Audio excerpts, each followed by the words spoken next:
طيبين الطاهرين بسم الله الرحمن الرحيم किताब मुताल्लिक़ खबर रवाना कि सहीह मुस्लिम अव्वल दर्जे किताब तासोइन किताब सहाह सिद्दौ की दापद्वयम दर्जा के द्वयम मसला तर्द किताब कि इमाम मुस्लिम रहमहुल्लाह बहसल किताब की जदीद तर्क और तरीका जिक्र कौल अहादीस सदर इमाम मुस्लिम रहमहुल्लाह कम तर्क और तरीके वाली अहादीस दा जिक्र थे नो दासी को आया कि इमाम मुस्लिम रहमहुल्लाह बहसल किताब की आगा हदीस जिक्र की कि आगाज सही निसाई बखबल किताब की आगा हदीस जिक्र की कि आगाज सही निसाई सही निसाई आगा हदीस से मिलेगी जल्दी हदीस तोल रावियान आदिलान कामिल ज़ब्त सनद मुतसिल भी औंदारंगा दा मुअल्लल और दशाल दीना दा पाक जीते हुए लिखी हदीस सही ज़ाती दा से हदीस जिक्र की दा आग हदीस दे चटोल रावियात दे हदीस दा कामिल ज़ब्त सनद अगम मुतसिल और अंदारंगा दा सुमरा रावियान चरागली दा द मुअल्लल और द शाद और द मुनकर न महफूज हुई मुद्दीन तवेले की हदीस सही ज़ाती ही इमाम मुस्लिम रहमहुल्लाह उस तरह दी बजान बाने दा लाज़म कड़ी दा कि ज़बरदस्त हदीस जिक्र कोमा कि दा आग हदीस तोल रावियान आदिलान हुई तोल रावियान कामिल ज़ब्त हुई सनद द हदीस मुत्तसिल हुई मुअल्लल और द शाज़ और द मुनकर ना महफूज हुई वो चटोल रावियान आदिलान आदिल से तवेले आदिल रावी दी तवेले की कि द किज़ब इत्तिहाम द किज़ब द फिस्क द जहालत और द बिदअत न पाक हुई आदिल रावी आगे तवेले की कि द किज़ब इत्तिहाम द किज़ब द फिस्क द जहालत और द बिदअत न पाक हुई दी रावी तवेले की आदिल रावी और कामिल ज़ब्त हुई कामिल ज़ब्त रावी सब तवेले की ज़ाबित रावी दी तवेले की ढेरा गलती पकी दी कल कल कराती परवाने ढेरा गलती न रावी महफूज हुई गफलत न महफूज हुई तो वहम न महफूज हुई मुखालफत द सिकात न महफूज हुई जो सूई हिफ्ज़ न महफूज हुई दीते हुए लिखी ज़ाबित रावी कामिल ज़ब्त ज़ाबित से दवाई कि फुहश गलती यानी ढेर गलती द गफलत ना द वहम ना द मुखालफत द सिकात ना और दूसरी हिफ्ज़ ना महफूज हुई इतने में लिखी ज़ाबित रही गलती की ना गफलत की नहीं दास रावी कि वहम ना पाक वहम न द सिकात और रावियान ना मुखालफत हम नहीं सूए हिफ्ज़ ना हाफिज़े मजबूत हुई जैसे तोड़ से दूर ना महफूज हुई दीन के वेले की कामिल ज़ब्त यानी ज़ाबित रावी लेकिन इमाम मुस्लिम रहमहुल्लाह दा किताब के कमने दा जामिअ दे कर दे जदी प जामिअतों के इख्तिलाफ है कि इमाम मुस्लिम रहमहुल्लाह दा किताब जामिअ दे कर दे जदी प जामिअतों के इख्तिलाफ है जामिع دا هغه کتاب ته ویل کېږي چې هغې کې اته قسمه احادیث باندې مشتمل وي.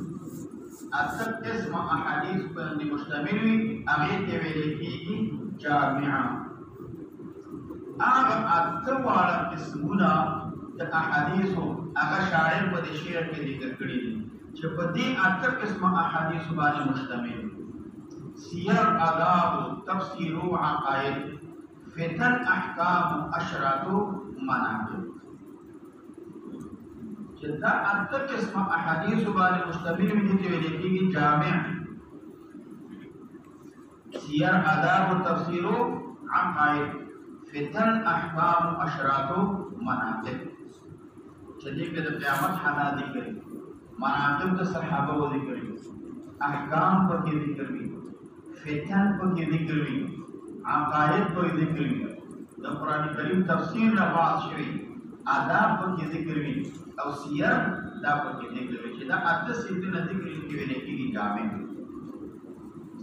نو بعض علما وایي چې صحیح مسلم دا جامع نه دی. ولې؟ ځکه تفسیر پکې ډېر کم ذکر دی، تفسیر پکې قلیل دی او ډېر کم دی. لیکن جمهور علما وایي چې جامع دی. دا تفسیر چې پکې کم ذکر دی، د هغې وجه دا ده چې امام مسلم د تفسیر متعلق چې د شرایطو مطابق احادیث نه دي موجود شوي. د امام مسلم چې کوم شرایط دي د هغه شرایطو برابر احادیث نه دي موجود شوي، نو ځکه تفسیر متعلق احادیث کم دي. او کته وی چې امام بخاری شرطونه هم سخت دي، نو هغې څنګه تفسیر متعلق ډېر روایات دي. ته ورته ووایې امام بخاري رحمه الله چې تفسیر متعلق ډېر روایت ذکر کړي، یا هغه احادیث چې مخکې ذکر یې دوباره ذکر کړي، امام مسلم تکرار نه کړي، او یا اقوال د صحابه او آثار د تابعینو د هغې اقوال امام بخاري رحمه الله د سیر متعلق ذکر کړي. و جمهور علما وایي چې صحیح مسلم جامع دی. ذکر علامه محمد یعقوب هغه دا وایي ختمت بحمد الله جامع مسلم.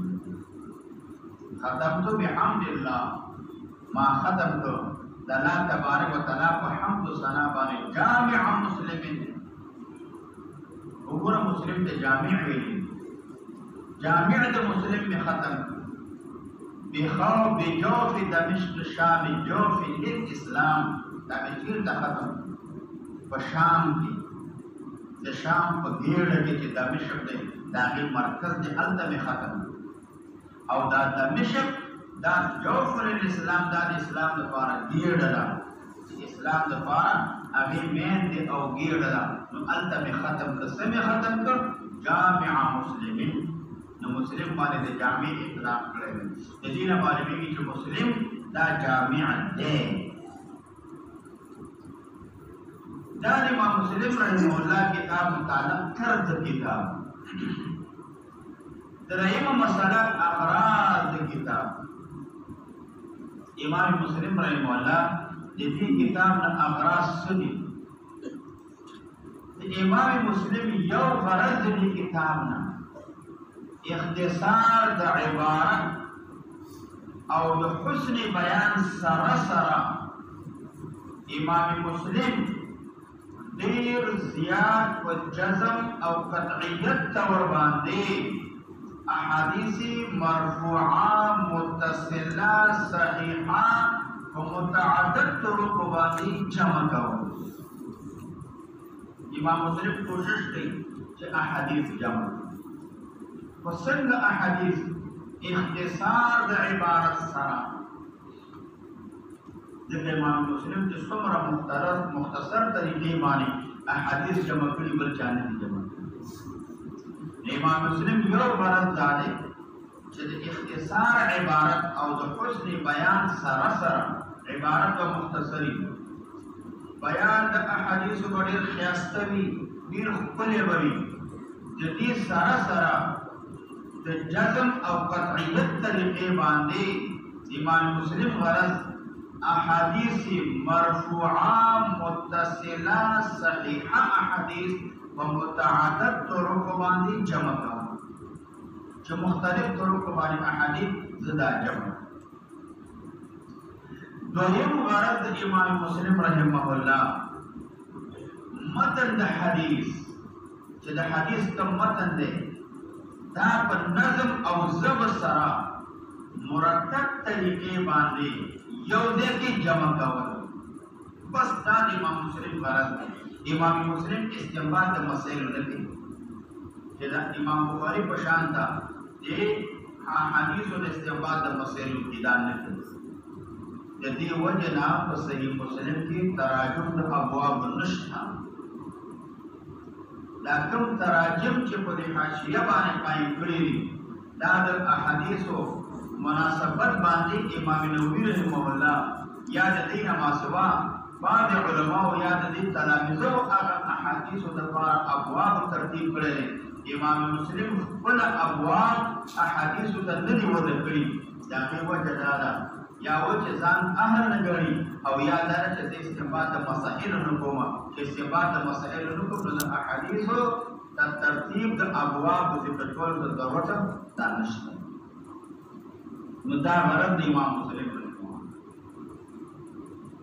سرورم مسئله شرائط د چا د مسلم. امام مسلم رحمه الله په کتاب کې شرائط څه دي؟ امام مسلم رحمه الله حدیث صحیح ذاتی او د دوه طبقې د راویانو د شرائطو نه علاوه یو حدیث صحیح ذاتی، دویم دا دی چې د هغه راویان چې کامل الضبط کثیر المناظمه وي یا ناقص الضبط او کثیر المناظمه وي د داسې راویانو راوی نقل کوي د دې دوه شرطونو نه علاوه. دوه شرطونه خدا شو چې یو حدیث د صحیح ذاتی په خپل کتاب کې راوړي او بل د دوه طبقو د راویانو نه راوی نقل کوي. د دې دوه شرطونو نه علاوه د امام مسلم رحمه الله په خپل کتاب کې درې شرایط نو دوه شرطونه هغه شو نو درې شرایط دا شو نو مجموعه پنځه شرطونه. داسې وایه یو شرط دا دی چې حدیث صحیح ذاتي په خپل کتاب کې راوړي. دویم دا دی چې د هغه دوه قسم راویانو نه روایت نقل کوي چې کامل الضبط کثیر المناظمه دی یا ناقص الضبط او کثیر المناظمه.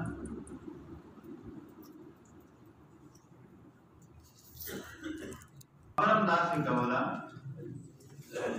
چې امام مسلم رحمه الله شرائط د صحیح مسلم داسې دي. امام مسلم رحمه الله په خپل کتاب کې یو حدیث صحیح ذاتی، دویم د هغه دوه طبقې د راویانو نه چې کوم روایت ذکر کوي د دې دوه شرطونو نه علاوه امام مسلم درې شرطونه نور چې دوه شرطونه هغه شو درې نور شو نو مجموعه پنځه شرطونه شو. نو یو هغه شرط شو چې حدیث صحیح ذاتی دا نقل کوي په خپل کتاب. دویم د راویانو د اول دوه طبقو نه روایت نقل کوي استیعابا. دریم شرط دا دی چې امام مسلم چې روایت ذکر کوي د هغه راوي روایت ذکر کوي چې اجماع شوي په صحاحت د رواتو باندې، چې اجماع راغلي په چا باندې؟ په صحاحت د رواتو باندې چې دا راویان صحیح دي.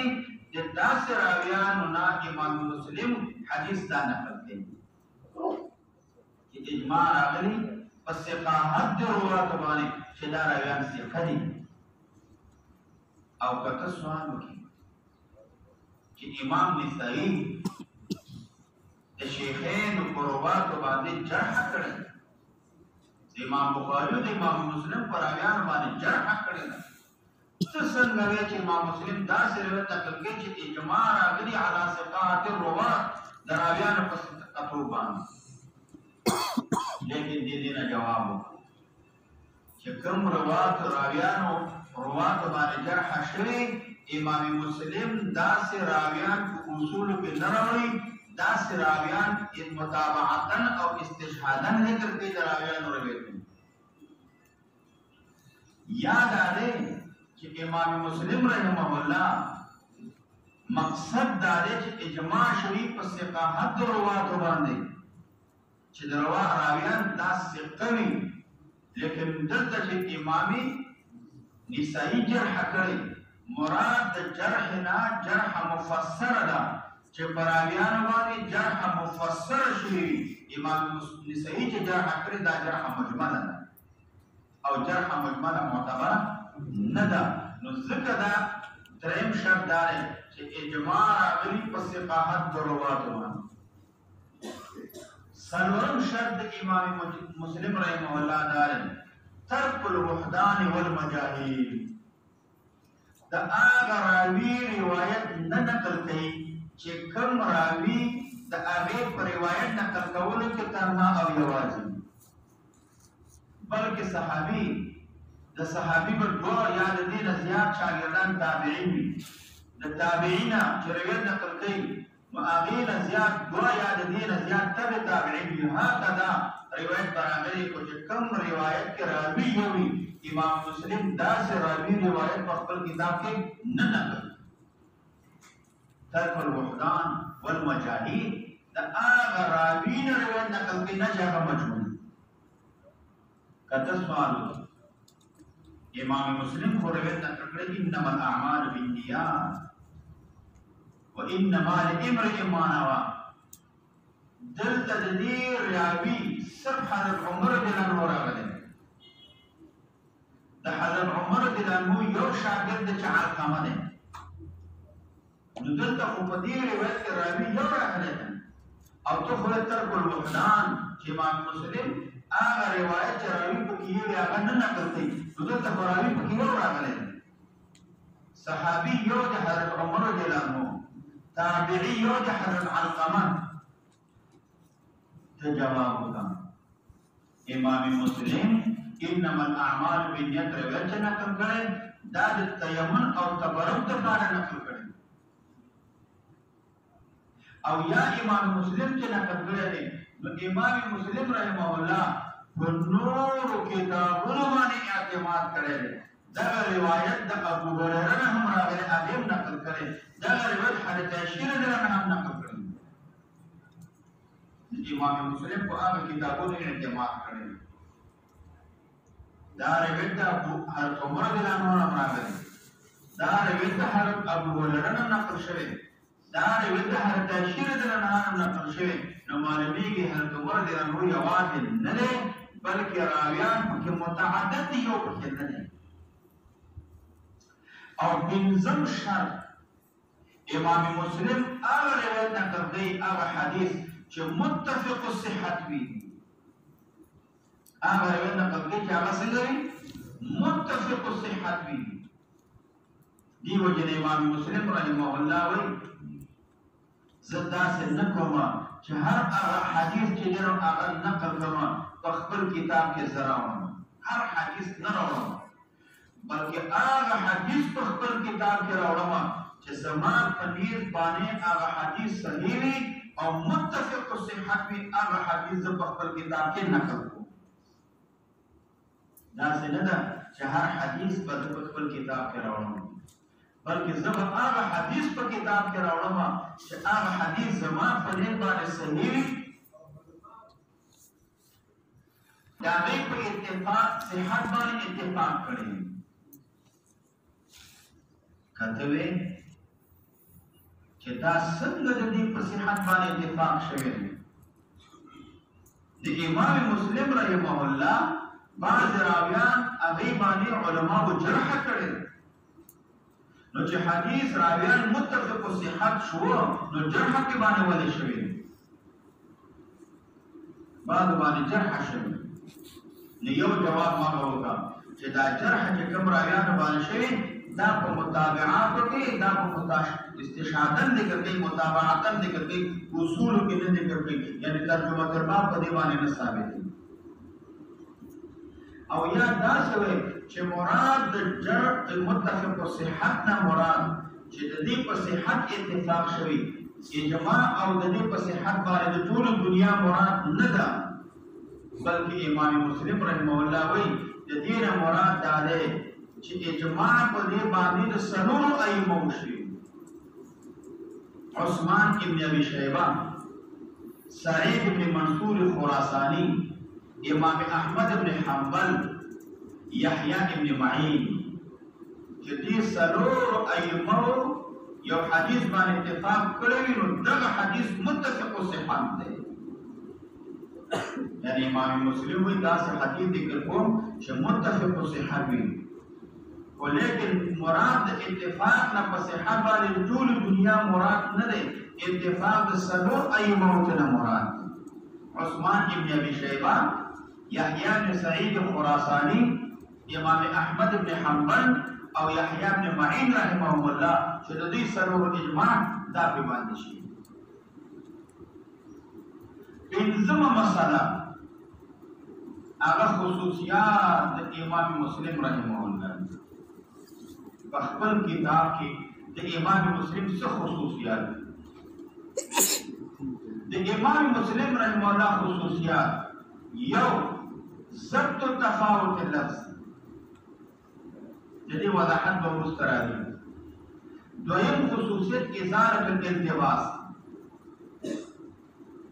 دریم خصوصیت فرق بین حدثنا و اخبرنا سلورم خصوصیت سلاست د متون دي متن نرم آسان طریقې باندې ذکر کړي پنځم خصوصیت قلت الاثار والتعليقات شپږم خصوصیت فذكر احاديث دا د دې خصوصیت دي او هم خصوصیت مقدمه ده اول مسئله درش امام مسلم یو خصوصیت ضبط تفاوت اللفظ دی ضبط تفاوت اللفظ سمانا دې معنا دا ده چې کله امام مسلم حدیث ذکر کی په الفاظ مختلفو باندې د شيوخ متعددونه د امام مسلم کله چې لفظ د یو شیخ اخلي تعین کوي بقدر الامکان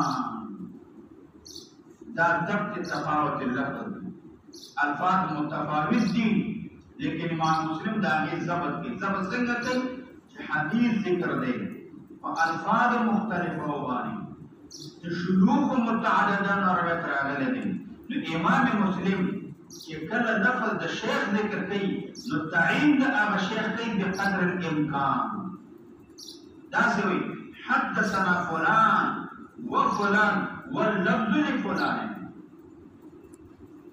الحديث ذكر كلام مثال حدثنا فلان وفلان ده حديث ما فلاني ذكر كره ده فلاني ذكر كره واللفظ لفلان ده الفاظ لفلان ये ضبط تفاوت اللفظ تعين كده ده الفاظ لفلان ده نقل حدثنا فلان حدثنا محمد بن بشار ويحيى بن معين واللفظ ليحيى ده یو مثال مې دا امام مسلم رحمه الله دا خصوصیت دویم خصوصیت ازاله د التباس ازاله د التباس سما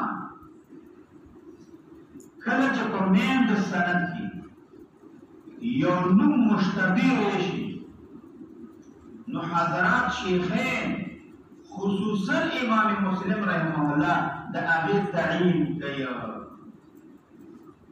امام بخاری تعین کوي او امام مسلم رحمه الله دا تعین ډیر کوي دا تعین کوي ګور دې مثال دا نو امام مسلم باب منعقد کړی باب منع النساء من الخروج الى المساجد جماعت تدخل ترن منع مسله روانه ده په دې دور زمانه کې امام مسلم روایت نقل کړی دی حدث سليمان په نامه وډیر دي او په دغه आवाज کې سليمان کې د شپږ ځمانه دي سليمان ديرني إمام مسلم تعيدي حدث سليمان يعني ابن بلال. سليمان مراد سليمان ابن بلال مراد. عن يحيى رواية راغله چانا يحيى بن منير دي راوي مشتبه دي دا سوي وهو ابن سعيد. مراد يحيى بن سعيد كنا مراد دا ازالت التباس سمانا چپمین د سند کی یو نوم مشتبه ریشی حضرات شیخین خصوصا امام مسلم رحمه الله متعین کئی بقدر الامکان لکه مال مثال ویلي امام مسلم با منعقد کړی باب منع الخروج من النساء الى المساجد وبه قال حدثنا بلال وبه قال حدثنا سليمان يعني ابن بلال عن يحيى وهو ابن سعيد. سليمان ديرو تعين وك سليمان ابن بلال کے مراد يحيى بنام ديرو تعين وك مراد يحيى ابن سعيد کے مراد. دا ازالت التباس. درائم خصوصیت فرق ده فمابين ده اخبرنا او ده حدثنا. دا مثلا مویش چکل استاد حدیث نقل کړي استاد عبارت د حدیث وي نو هغه کې حدثنا او چکل شاګرد استاد د حدیث وي نو هغه کې اخبارنا. چکل دې سره استاد حدیث وي خو دې سره نور تلاميذ شاګردان موجود دي د استاد نو وي حدثنا. چکل یوازې یو حدثني شاگرد استاد ته حدیث وی استاد ورنی ولې نو ډېر شاګردان دي اخبارنا او یو شاګرد دی وی اخبارني. څلورم خصوصیت هغه سناست د متونو دی. امام مسلم تاسو وګورئ ترېشي چې تاسو امام بخاري متن وګورئ امام ابو داود متن وګورئ احادیث جمع کول سخت انداز باندې دي. امام مسلم رحمه الله خصوصیت سلاست د متون یعنی دا متن ډیر په آسان طریقې باندې د احادیث امام مسلم جمع کړي. سلاست د متون سمانه امام مسلم رحمه الله احادیث هر حدیث راوړل په مناسب مقام کې درج کړل. امام مسلم رحمه الله تمام طرق د احادیث او دا مختلف الفاظ د احادیث دا ټول راوړل دي په یو موقع کې په یو ځای کې دا ذکر کړی دي چې دا ذکر کړی دي چې دې احادیث د متن نه معنا د حدیث دا په واضحه طریقې باندې معلومیږي او ښکاره کیږي. نو ځکه متن ډېر سلیم ذکر کړی دی دې ته سلاست د متون وي. کله کله په دې پښتو کې راشي اس حدیث کا سلیس ترجمہ کریں. سلیس سے مانا آسان ترجمے ہو نو سلاست د متون نو متن دې په آسان طریقې باندې جمع کړي. څنګه آسان؟ امام مسلم رحمه الله ہر حدیث مناسب ځای کې درج کړی دی. تمام طرق او د دې مختلف الفاظ د دې متنونو په یو موقع په یو ځای کې ذکر کړی دي. نو د دې معنا د حدیث هر طریقې باندې پړکیږي واضحه کیږي معلومیږي. حدیث معنا بتاته واضحه معلومیږي. او د نورو صحابه کې هغه داسې نه دي. هغه د متن نه معنا واضحه معلومیږي نه. بنظم خصوصیت قلة الآثار والتعلیقات د احادیث مرفوعه سره اقوال د صحابه او همدارنګه د تابعینو دا کم ذکر کوي. قلة الآثار والتعلیقات آثار دا کم دي. احادیث مرفوعه دا ذکر کوي خو د احادیث مرفوعه سره اقوال د صحابه د تابعینو دا کم ذکر کوي. او په خلاف د امام بخاری رحمه الله اقوال د صحابه او آثار د تابعینو دا ډېر دي. هغه کې آثار او تعلیقات ډېر دي. امام بخاری دا کم ذکر کړي. شپږم خصوصیت فذكر احاديث منها. دا یو لفظ امام مسلم د احادیث په ذکر کولو کې دا وایي. دې باندې ځان کوئی وروسته راځي. یو لوی عالم تیر شوی هغې ته وهم ابن منبه وایي. دا وهم ابن منبه دې د حضرت ابو هريره رضی الله عنه روایات دا جمع کړي. د هغې یو صحیفه یو کتابچه جوړه کړې. د بعضې حضراتو لکه د اسحاق شیرازي رایه دا ده چې دغه هر حدیث چې په دې یو صحیفې کې په یو سند باندې ذکر شوي دي، دغه احادیث د هر سند دپاره باید جدا جدا دې دپاره سند وویل شي، د هر متن دپاره جدا جدا سند وویل شي. وهم ابن منبه د حضرت ابو هريره روایت ډېر احادیث دا په یو سند باندې ذکر کړي. نو ابو اسحاق شیرازي رایه دا ده چې د هر حدیث دپاره چې جدا جدا ذکر کړي دې ته به سند جدا جدا وي. هر ځای ورته به دې متن ته به جدا جدا سند ګډي. و امام مسلم رحمه الله جمهور علما راجع لنا د اول حدیث دپاره چې سند ذکر کړي باقی احادیث ذکر کړي نو هغې ته د سند ذکر کولو ته حاجت نشته. امام ابو مسلم داسې هغه ذکر کړي طریقه فذكر احادیث دلته ډېر احادیث ذکر شوي دي. ومنها ما قال رسول الله صلی الله علیه وسلم. بعض د احادیثو نه دا دی چې نبي علیه السلام فرمایي. نو هر حدیث ته جدا سند ذکر کوي نه، دا وروسته را روان دي د الفاظ. نو هلته به بیا وضاحت. اوم خصوصیت د امام مسلم مقدمه ده. مقدمه د امام مسلم خصوصیت د مقدمه کې امام مسلم څه ذکر کړي؟ مقدمه کې امام مسلم یو وجه د تعریف ذکر کړي، تسلیم یې ولې و. دویم مقدمه کې امام مسلم شرایط او اصطلاحات د کتابونه علاوه امام مسلم رحمه الله ډېر فائدې پکې ذکر کړي مقدمه. مثلا حکم د اختصار د حدیث. حدیث اوږد دی، یې مختصر ذکر کړی د دې حکم څه دی؟ آیا د دې حکم څه شی اختصار د حدیث؟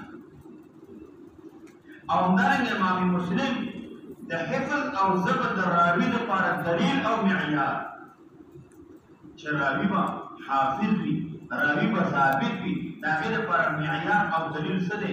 چې څه دلیل دی لپاره د مستور عیب راوي حکم چې یو راوي د مستور عیب دی، د دې راوي حکم څه شی؟ دا ډېرو فایدو باندې مشتمله ده. او دا مقدمه د امام مسلم خصوصیت دی. او دا مقدمه ډېره سخته ده. دا سخته ده. تقریبا کتاب الایمان پورې دا ټوله مقدمه ده. چونکې کوم وخت ورته ډېر ورکوم نو موږ هغه وخت پورې ختمه کړو بیا کتاب الایمان کې موږ سبق وایو. نور مدرسو کې نیمه وویلی شي یا اللهم ډېر زیات کوشش وشي نو اختره پورې مقدمه ایله ختمه شي. دا ډېره مشکله ده، ډېر سخته ده او ډېر مسایلو باندې مشتمله ده. وجه د تعریف تصنیف په دې کې ذکر کېږي. شرایط او اصطلاحات د کتابونو علاوه نه په ډېرو فوایدو باندې مشتمله ده. لکه ما درته یو څوک وویل حکم د اختصار د حدیث. حدیث مختصر ذکر کړی، د دې حکم حفظ او ضبط راوي. د دې راوي حفظ او ضبط دلیل او معیار څه دی؟ مستور عیب راوي د هغې حکم څه شی دی؟ د مستور عیب راوي حکم څه دی؟ دا په دې مقدمه کې ذکر کېږي. او همدارنګه هغه راویان چې هغې باندې جرح شوي هغه راویان یې ذکر کړي، مجروح راویان د هغې ذکر په مقدمه کې دا کړی. شپږمه مسله فضائل او مناقب د صحیح مسلم. یو فضائل او مناقب د چاو امام مسلم دا فضائل او مناقب د کتاب د مسلم دي د صحیح مسلم دي د دې فضائل او مناقب د چې شاه عبدالعزیز رحمه الله هغه وایي امام مسلم په خپل کتاب کې عجایبات د حدیث دا ذکر کړی شاه عبدالعزیز رحمه الله وایي چې مسلم کې امام مسلم اظهار د عجایبات د احادیث کړی د حدیث عجایبات دا ذکر کړی امام مسلم دویم علامه ابن شرف هغه د صحیح مسلم متعلق وایي چې امام مسلم په خپل وایي ما وضعت فی کتاب هذا المسند الا بحجة ما په خپل کتاب کې حدیث نه دی کې مگر په دلیل باندې وما اسقطت منه الا بحجة که یو حدیث مې تلری کړی هم په دلیل باندې کتاب ذکر مې په دلیل کړی او حدیث مې لري کول مې په دلیل بدلیل من حدیث ذکر کرے نبی حدیث ختم کرے دریم یو لوی علامه کې شوی هغه ته محمد ابن ماسر نسوی رحمه الله هغه وایي چې امام مسلم په خپل وایي چې ما په درې لکه احادیثو کې د دې انتخاب کړی مقررات مې حذف کړي دي د حذف د مقرراتو نه وروسته ما سلور زره احادیث دا په خپل کتاب کې دا جمع کړي درې لکه احادیثو کې انتخاب کړي سلور زره احادیث ما په خپل کتاب کې دا جمع کړي او امام مسلم چې تالیف کړی دی فراغت کې کړی د تالیف او د تصنیف نه نو دا تقریبا په 250 هغه هجری دا فارغ شوی او دا تصنیف کړي او په درې لکه احادیثو کې سلور زره احادیثو انتخاب کړي او بل امام مسلم په خپل کتاب کې هغه احادیث چې سند پکې ډېر عالي وي د نبی علیہ الصلوۃ والسلام او د امام مسلم د دې په مابین کې سلور واسطې وي اتیا احادیث امام مسلم داسې ذکر کړي چې د امام مسلم او د نبی علیہ السلام په مابین کې سلور واسطې اتیا روایت داسې نقل کړي بنظم علامه ابو علی زاونی رحمه الله هغه دا وایي یو معتمد او ثقه عالم امام مسلم رحمه الله په خوب کې ولیدل تاسو ته نه وکړو بی ای شیء نجوتا په کوم شی باندې تا ته نجات ملو رب العالمین تا ته نجات درکوي او په نجات په کوم شی باندې ملو شو فاشار الى اجزاء المسلم امام مسلم د مسلم اجزاء ته اشاره وکړه ونجوت ببرکت هذه الاجزاء الله تبارک وتعالى دې اجزاء مبارکت باندې ماته نجات را دا د امام مسلم رحمه الله د کتاب مناقب او فضائل چې امام مسلم رحمه الله کا نجات کې باندې ملاو دي نو ان شاء الله چې منګم دې کتاب په ادب او احترام سره په پایدې سره او داسې طریقې باندې ډېر د ادب احترام معامله وکړو رب العالمین نه امید دی چې الله تبارک وتعالى په صحیح نیت باندې وي ښه نیت باندې وي نو امید دی چې رب العالمین د دې مسلم د وجه نه موږ او تاسو به انشاءالله هم نجات راکړي انشاءالله الله تبارک وتعالى به موږ دپاره ذریعه د نجات وګرځوي او الله تبارک وتعالى نه امیدوارو چې الله دې موږ ټولو دپاره بلکې ټول امت مسلمه دپاره رب العالمین دا ذریعه د نجات وګرځوي